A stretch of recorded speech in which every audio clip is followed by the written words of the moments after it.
Mwogezi wa Democratic Front Honorable Kasibante Moses otunuulira position gye tulina n'ebigenda maaso. Mwogezi wa Democratic Front omusajja agenda mumutwala. Okay. Omusajja agenda mumutwala. Okay. Democratic Front egenda kusimbawo omuntu ku bukulembeze bw'eggwanga. Democratic Front egenda kusimbawo omuntu ku ntebe y'obukulembeze bw'eggwanga. Now tuleme kwerimba mu ngeri emu oba endala. Oyo omuntu agenda kubeera Mathias Mpuuga. I can actually bet. Don't you find it quite ironical that DF is gearing up to elections where you've already raised red flags that without electoral reforms it will be yet another dramatic event? Tokyewuunya tokitwala nkyewuunyisa nti DF eri mu nteekateeka ez'okusimbawo abantu mu kulonda kuno eno. Kyokka nga ggwe otugambye mabega nti awatali nnongoosereza mu mateeka ag'ebyokulonda agenda kubeera akatemba wedde emirimu. And DF is getting in there. Ate DF naye esimbawo abantu. When we first raised these matters, tacyanukula addukira waawo. Bwe nasooka okwogera kw'eno ensonga. Mpulira nnyo abantu nga bagamba President Kyagulanyi teyanjula Mpuuga. Naye ndowooza Oweekitiibwa Katikkiro ekyo yakimalawo. Yagamba nti nange nfunye kapapula abadde simulabye. Yalinnya eri mabega mizindaalo.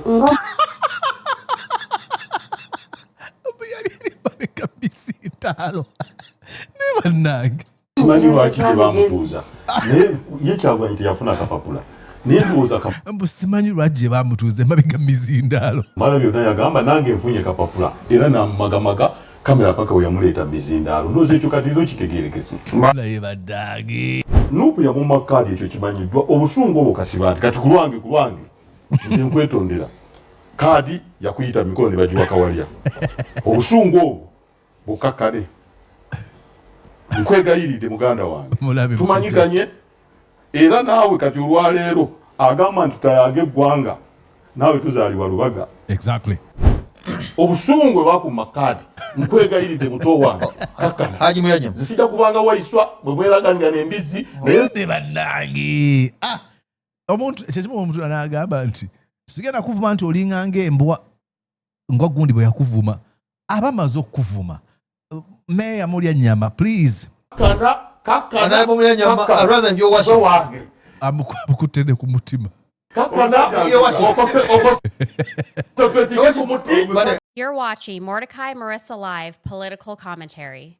Please consider subscribing to help grow Uganda's Voices of Struggle ecosystem. Thank you.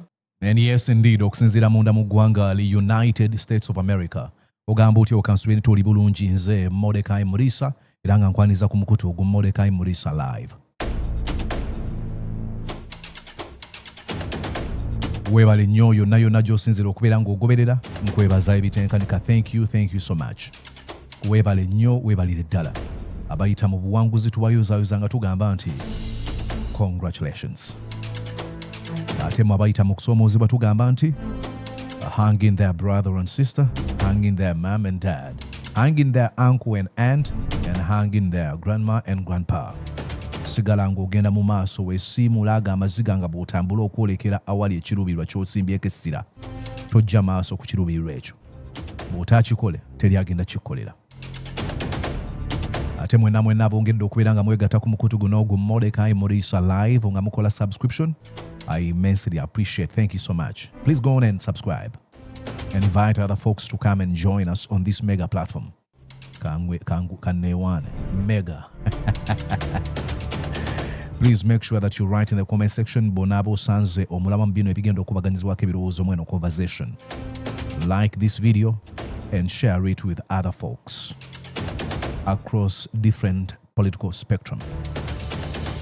All right, ladies and gentlemen, intro ewedde preamble ewedde walomenda bagamba Mulisa njagala nnyo preamble yatwala bagamba tandikira ku nsonga lwaki olandaga byotugamba tuba tetubyagala ne nkugamba nti hello eno bagiyita Mordecai Marissa TV. Producer asalawo kyateekeddwa okuteeka ku mukutu.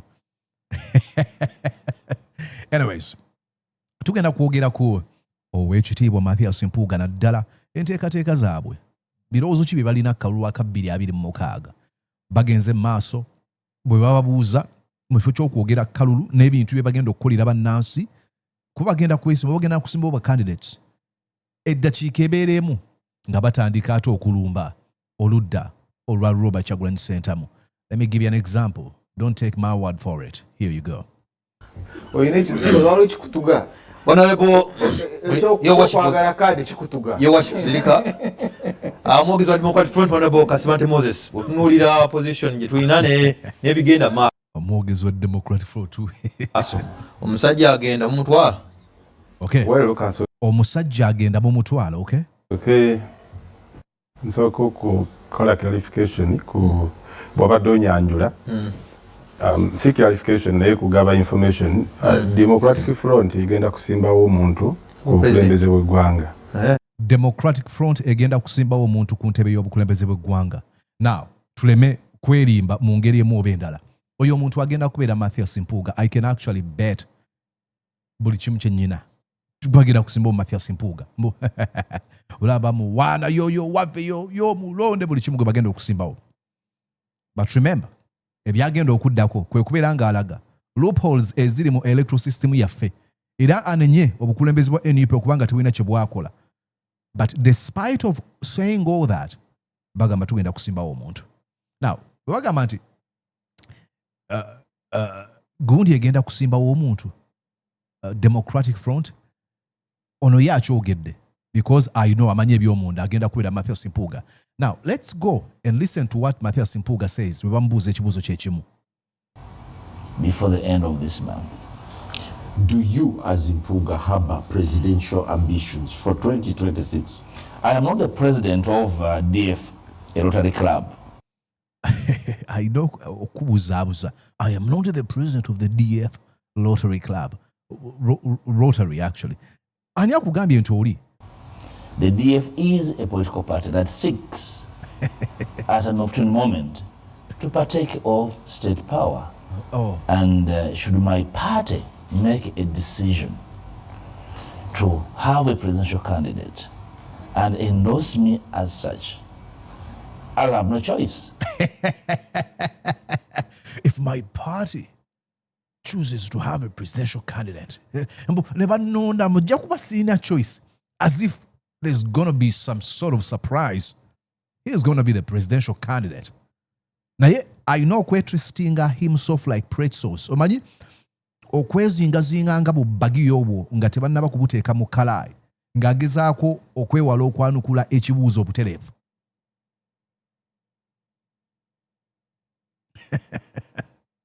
If I wouldn't do that and they have said it so, I'll have to abdicate the chair of the president of the bwe naaba sisobodde ekyo nteekeddwa okuva mu kifo ky'obukulembeze bwa ssentebe bw'ekibiina kino ekyo president. Yes. So the danger with politicians and politics bw'ebizibu ebiri mu bannabyabufuzi n'ebyobufuzi is probably that we address parties and our choices in a first person singular. Butwogera ku byobufuzi ebibiina by'obufuzi n'ebyetusalawo nga tubiteeka ku muntu omu. I. Nze. And here, telling on himself, look yourself in the mirror, sir. I prefer to respond to the collective. And because I am part of the collective, poor guy, sister. That decision will be taken when the collective is being resolved upon. The decision has been really been taken already. Listen to how now Simon actually asks this question one more time.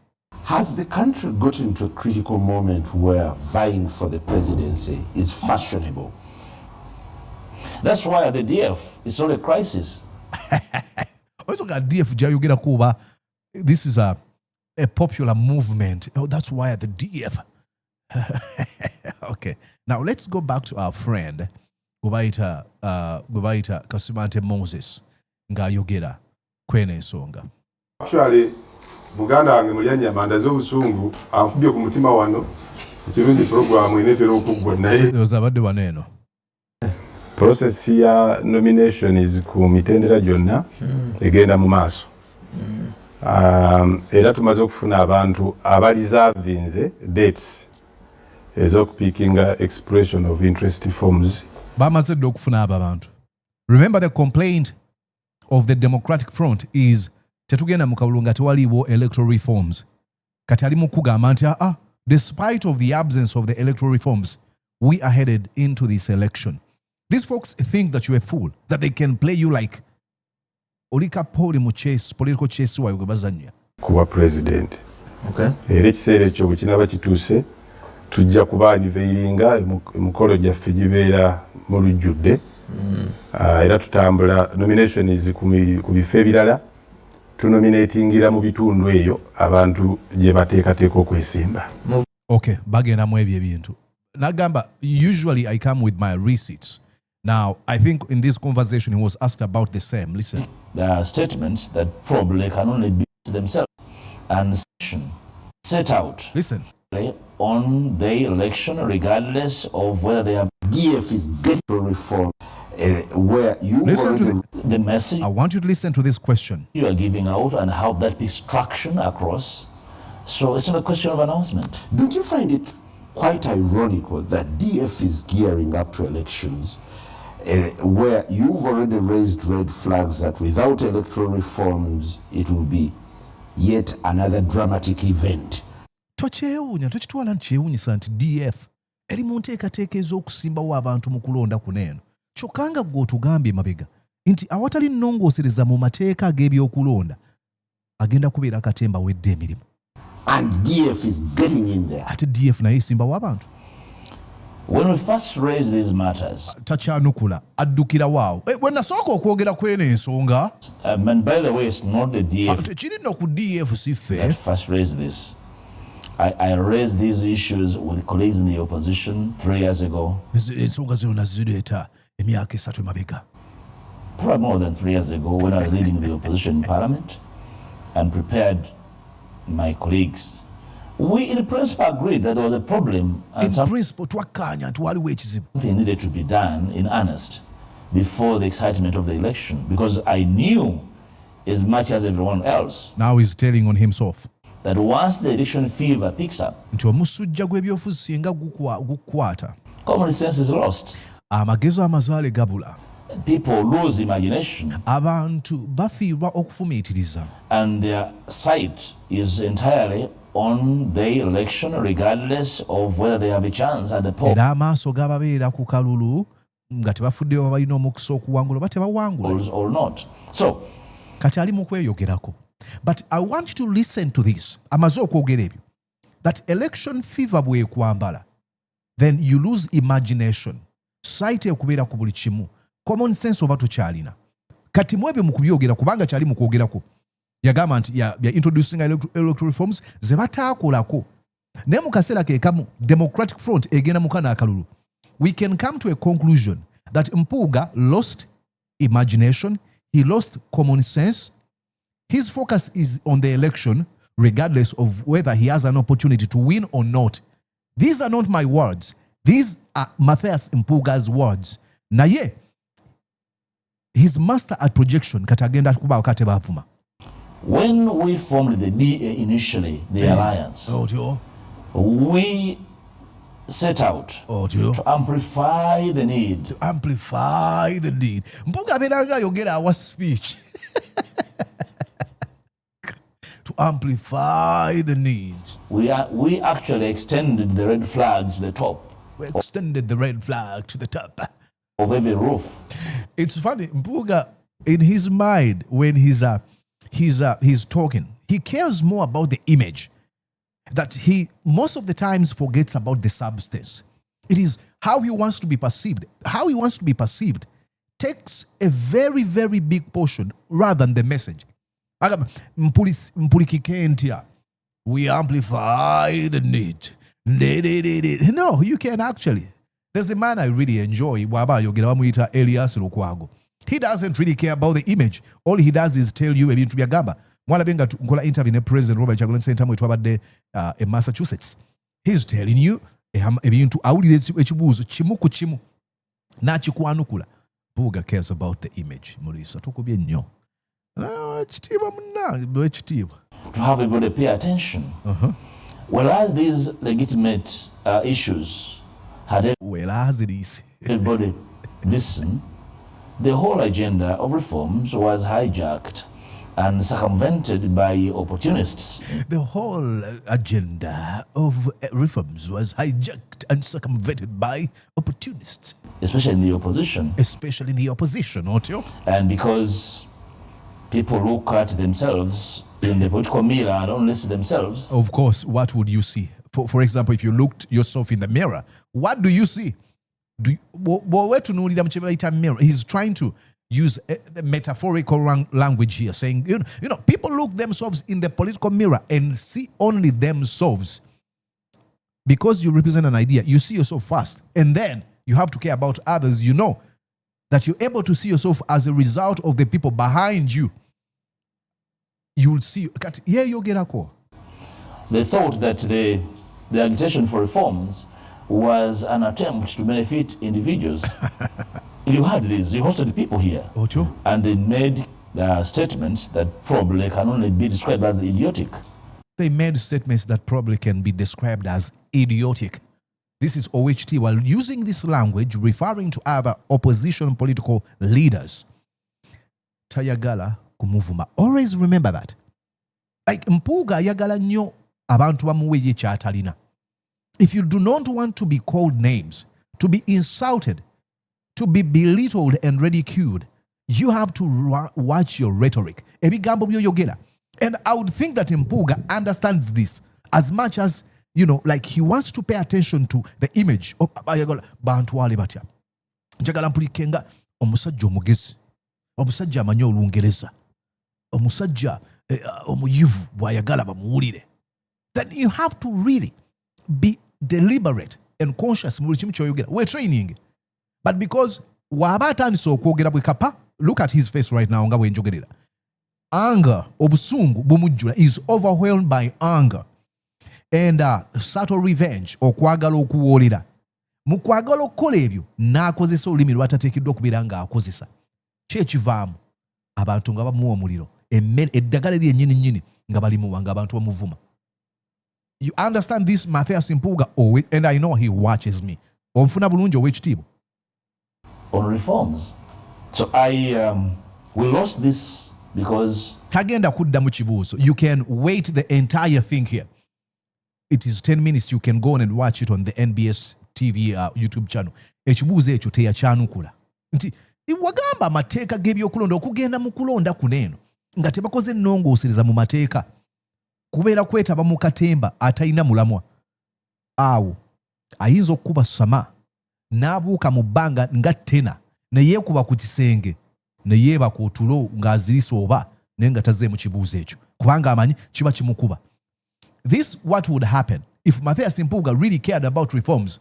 At this particular moment, he would be saying, there's something I've discovered. My reforms were not as popular. And I'm going to spend the rest of the 5 days I'm traversing all over the country, teaching people about the need for reforms. And we've come to a conclusion after much consideration that the Democratic Front will not front a presidential candidate in the 2026 elections. And people would clap at him and he would actually have some, reasonable credit. But because he's an opportunist who imbibes in projection, he doesn't know that. Nayo tusanze tulaba. I am sorry to be here to expose the lies. Along the way, the political opposition has lost its way. And in losing its way, we missed an opportunity. Or could it be that the driver of these electoral reforms was also self-seeking? I love this. Look, Simon Kagwanja is a personal friend to Matthias Mpuuga. But credit where credit is due. He's asking very, very good question. Listen to that question. The driver could it be that the driver of these electoral reforms was also self-seeking? And that's you. And that's you. Kati abachibuuza Matthias Mpuuga yanyiiga. Did the driver take away the road on which did the driver take away the road? Omuvuzi yajjawa oluguudo. The issues are driven? What stopped the other drivers from picking them up? Because, and I'll answer that question, because the rest of other drivers had already raised matters that are actually more important than the reforms themselves, like the trying of civilians in military court, If this has not been respected, what makes you think that the reforms will be respected? Simple. Simple. Kuba ye ali mabega ayagala kukozesa bigambo bingi okulimbali. Was this driver carrying these issues in his pocket? No, the driver wasn't carrying. The issues are driven? Okay. What stopped the other drivers from picking them up? Carrying. Was this driver carrying these issues in his pocket? No, you are not carrying it in your pockets. Was knowledge a preserve of that driver? Was knowledge amagezi ago galiga kumakunze ng'obuvuzi bwago n'omulala galina kyokka y'abavuba. Was it a preserve of me? Was information a preserve of that individual? Was the information a preserve of that? Let's go back to Kasibante Moses. Bagezaako kudriving a point home. A sight to behold here. Vano ne mugende eyo n'akakiiko by'okulonda kamu. Ne tugenda tuli kibiina ekyakeyubula era ne tukola ne registration of member. Kulonda si kyo. Nti banange date tugimanyi mubeerewo ffenna tugibeeremu olunaku olwo luzibe nga weetuli. Okulonda is a process. Naye nga tunatuuka ku process weetaaga okutegeera twagala muki. Mu process. Mu process. Now, he goes on. I want to give you hard time ng'oliwuliza bino byonna tugamuwuliza not for a long time. Agezaako kunnyonnyola nti okulonda is a process, and absolutely so. NUP ekimanyi bulungi. Okulonda is not an event, it is a process. Era balina ebintu bye bakoze. Naye kati naye mu kunnyonnyola alaga nti NUP ebadde tegoberera process eno. Okay? Era process eno tezigenda kuvaamu olw'okuba ebadde tegoberera process tegenda kuvaamu buwanguzi. Then why are you folks running? Tell us. Bw'otategeera ky'oyagalamu bakubuulira date n'ogaa nti ndi ready nga tokoze assessment nti readiness yenkanawa era kiki kyenina okulongoosa. Kyetwagala mu kulonda nga ffe abali ku ludda oluvuganya kukyusa gavumenti. Gavumenti bagikyusa ku mitendera mingi naye egisinga obukulu ebiri kujjako pulezidenti aliko n'okukyusa composition ya parliament. Eminene ebiri then local governments. Kati ekyo kye kitutwala okutandika okulowooza twetegese ku ebyo ebibiri oba tetuneetegeka. Nga sinaba kutuuka eyo ekyokubiri okulonda is a process. Process si dates nti nomination. Bano abantu baagala okutwala abantu nti bebogereramu tebamanyi. Mu Electoral Commission. Okay, kyagezaako kugamba sigenda kubalumya mutwe kuwuliriza kwoyo kubanga byalimu awo era nga Mpuuga kwetooloola naye nga beboogera temuli mulamwa. Now, one thing I really enjoyed was Mayor Mulyannyama okugamba Kasibante Moses nti gwe kikuluma si nsonga ndala okuggyako okuba nti baakuma card. Anange bali kuhandlinga aba movement abasatu naye Kasibante siwa movement njogera yamulabidde mu movement ubuno bwebigalo kati goli mu kutangaza gwe badde ntangaza era ndoso kati goli mu kutangaza. That's so crazy. Mbomu never daga fuzi badai akubira kulaini laba face ya Romshana agambye message tali gamba walero waluwali wabigalo mba mugambye atya mbuwebale agambye atya ayo wabigalo anange bali kuhandlinga aba movement abasatu. The message tagisoma kusanga agambye bali kuhandlinga aba NRM abasatu. Eyo message eri ku simu oba kiyiza buyiya kati munagamba naye Kasibante suwa NRM kati. I love that guy oyo Busura agambye kati goli mu kutangaza watch ayo wabigalo anange bali kuhandlinga aba movement abasatu naye Kasibante siwa movement njogera yamulabidde mu movement wona webigalo oli mukutangaza badde ntangaza ng'abadde alabidde Honorable Kasibante mu kifaananyi kya Lwomushana naye si wa NRM ino yenjakala laba busuula laba Roshana nene Roshana si wa NRM Lwomushana era naye nze najja wano. I'm sorry. Romshana. Romshana is a character. Ayagala okumutwala nti is an expert. Kati alaba kaba mukuba kanula bwati. Naye si wa NRM. nene Roshana si wa NRM Lwomushana era naye nze najja wano nga yeerimbika naye kati kalazi zaavaayo. Ekyokubiri mpulira nnyo abantu nga bagamba President Kyagulanyi teyanjula Mpuuga. Naye ndowooza Oweekitiibwa Katikkiro ekyo yakimalawo. Yagamba nti nange nfunye kapapula abadde simulabye. Yalinnya eri mabega mizindaalo.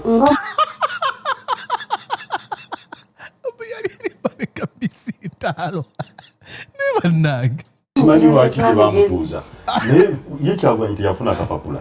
Naye ndowooza mbu simanyi lwaki bamutuuze mabega mizindaalo. mala byonna yagamba nange nfunye kapapula era namagamaga kamera paka we yamuleeta mizindaalo. Ndowooza ekyo kati ero kitegeerekese. Naye baddaage kuno sikuba nnyo.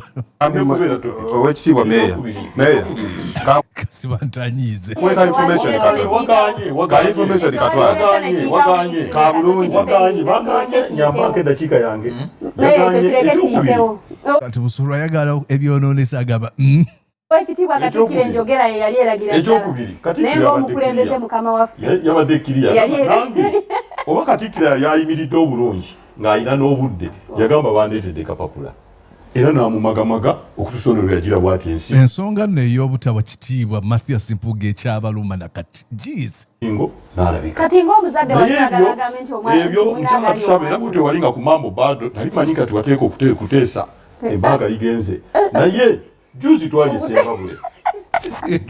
esembabule saamu kuteesa najja kusekikuma omuzindaalo bebadde bagera saamu kuteesa yali minisita siniya najja kusekikuba omuzindaalo twali tulabye ku mwami Museveni n'agaana okukwata mbabazi mu ngalo bwati kakati ekyo kyemuleeta si mawulire ekisooka ojustifyinga kiri biri gye badde bagamba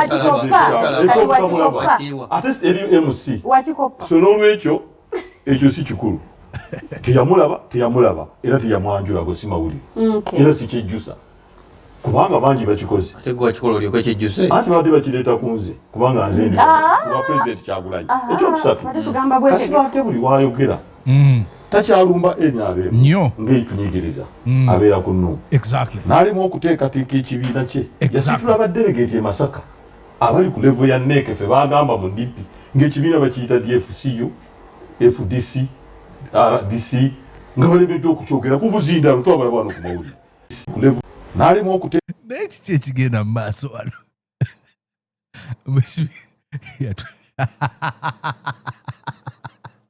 yatwala abadelegeti e Masaka ng'ekibiina bakiyita DFCU RDC ADF ate nga kituufu ekibiina Democratic DA buli mutya omanyi kyava mu DA nekibuka Democratic Alliance to Democratic Front abantu bali babuzaabuzibwa teekateeka ekibiina kye yasitula abadelegeti e Masaka tuli okujerekera abali ku levo ya NEC ffe bagamba mu DP ng'ekibiina bakiyita DFCU FDC RDC nga balemeddwa okukyogera ku buzindaalo twabala bwano naye yabuli ne feesi ya Romshana yogiraba kiki alidde kamulali kiki ekigenda mu maaso wasituka NUP yamuma kaadi ekyo kimanyiddwa obusungu obwo Kasibante kati ku lwange nze nkwetondera kaadi yakuyita mikono ne bagiwa kawalya obusungu obwo bukakkale nkwegayiridde muganda wange tumanyikanye era naawe kati olwaleero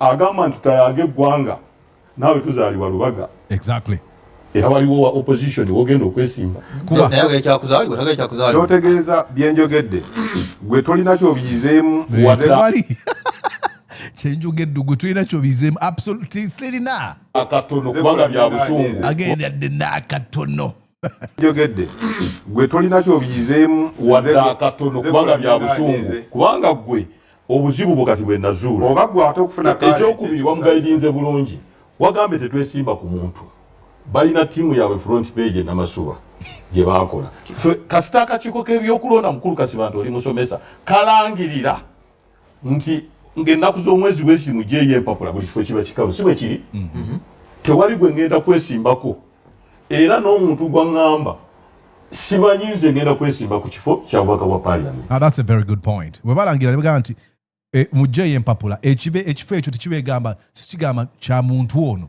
kiba kikalu singa ekifo ekyo kyebagambye nti kyebagambye nti kyetefutefu okwesimbibwako singa kyalimu omuntu singa tebakyesimbamu naye bano bakuzanyira ku mutwe kino ekifo kirimu gundi yakigula wa sigenda kwesimbako era ne Kasibante yagenda okujja nga waliwo dakika mmaliriza ekibiina kya NUP ffe nga mu nteekateeka yaffe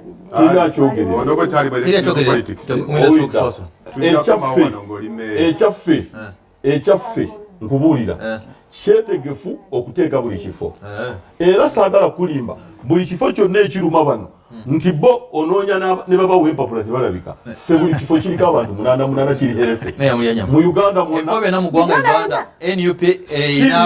Uganda tufunye ebitundu ebitumala okola parliament singa tuwangula anti erimu ebitundu tebali 5 tulina abakulembeze abasobola okwesimbawo singa tuwangula buli omu ayogerera ekibiina kye ekyokubiri Kasibante ayogera maliriza Kasibante waba ayogera Kyagulanyi yamusangamu musuubi UPDF ng'eri mu parliament bannabyabufuzi byebyo bino bintu byonna byonna bibanenyiza Bobi Wine yakabeera mu NUP emyaka ejja waliwo ssuubi naawe bakasibante baali bamemba ba parliament before Bobi Wine the emergence of Bobi Wine kyekyabalemesa okukola ku bino ebintu bye banenyiza Bobi Wine olwaleero yabasangawo boogera ku expertise yaabwe mu byobufuzi. They talk about their experience and their technical know-how, the knowledge, the skills and the shrewdness. How come you didn't do the same before the emergence of Bobi Wine? By you think I'm wavering? No, never NRM. Yep. To a one salina, get up. I'm waiting for information. Kuchi. Pola. The chickens are gassy.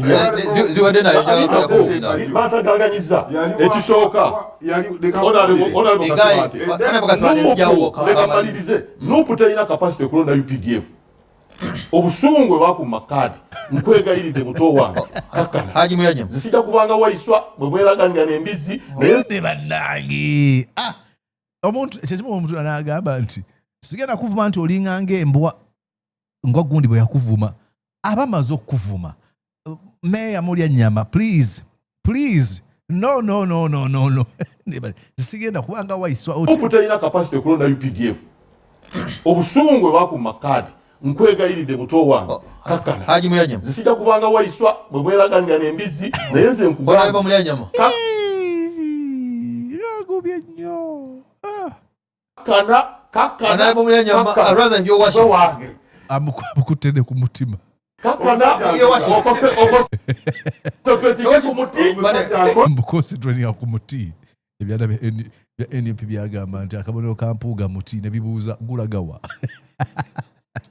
Fetinga kumuti okuworwa lero sibula banamakinde emirimu ejange bagezi bagamba muze netula makingi ankubye omutima nze njagala bwa constituency genino okwetola Kyagulanyi president juzi mu campaign ka covid twakubanga district 33 alina capacity ekuba district era mwezi ennaku tujja gusambiramu omupiira mwami Kasibante tereza muti vaku ambulera kwageza benjagaliza webali wano bakasibali dakika 3 anyways tetugenda genda yeyo kati kamba twale akantu akasembayo kaakano kati yaleeta obuzibu buno nkaddamu nga nsiibula tukasoro tubiyize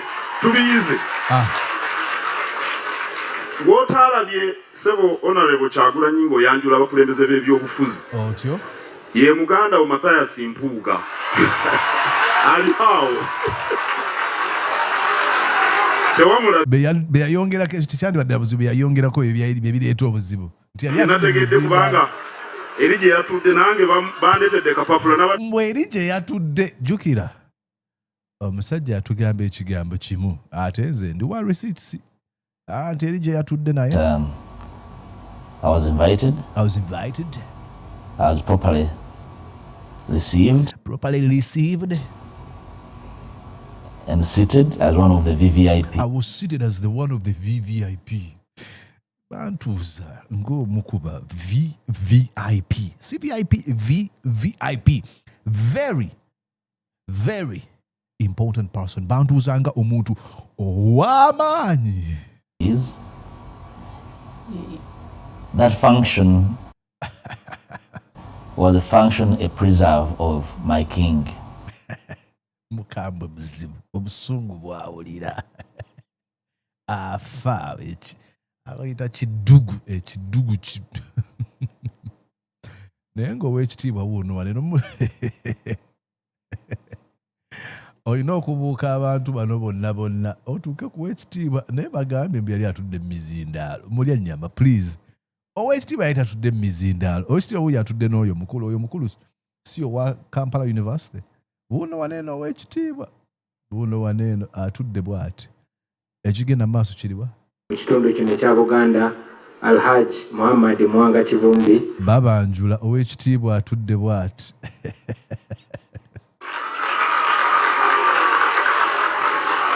mukamange nazze ne musajjayo omunyolo David Lewis Rubongoya ngwe Ssaabawandiisi w'ekibiina kyaffe ekitiibwa nno ne njagala olabe entuulo eno VVIP we bareceiving gyatudde waneeno ku eno line eriko Katikkiro Mulwanya Muli Ssemwogerere Dani Muliika onondoze Jebi Walusimbi Crusaders Omuyingo n'abalala then waneeno waliwo ababaka ba Parliament akwotadde Secretary General wa NUP baani obalaba bano bonna kati ate n'emabega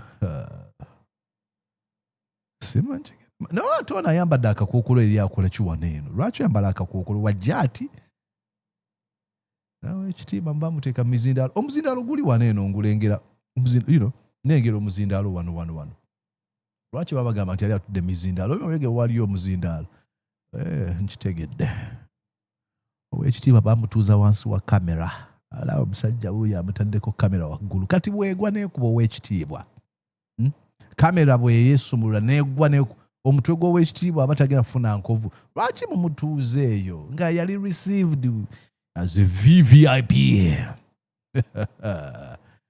lisa paka owekitiibwa ngwe Ssaabawandiisi w'ekibiina kyaffe nazze ne muzzukulu wa Kayiira era mukulu wange Nyanzi Fred Sentamu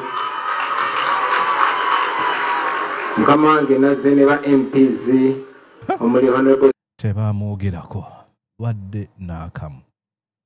Now, I made this commentary to highlight the political mental gymnastics ez'abantu abo ba Mathias Mpuuga. Bakugamba balinya Bobi Wine olw'okuba nti tewaliwo electoral reforms za ngeri zonna. Bagamba Bobi Wine waba afa nnyo ku by'okulonda abandi badde bagobera reforms.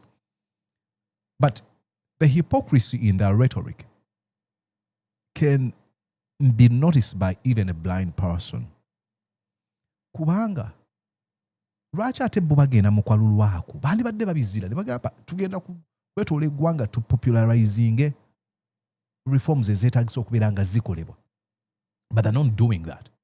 And in not doing that, it shows you what we call hypocrisy and lies and charlatanic tendencies. Do not fall for it. Do not. Do not. So, mbalaba nengamba mulisa.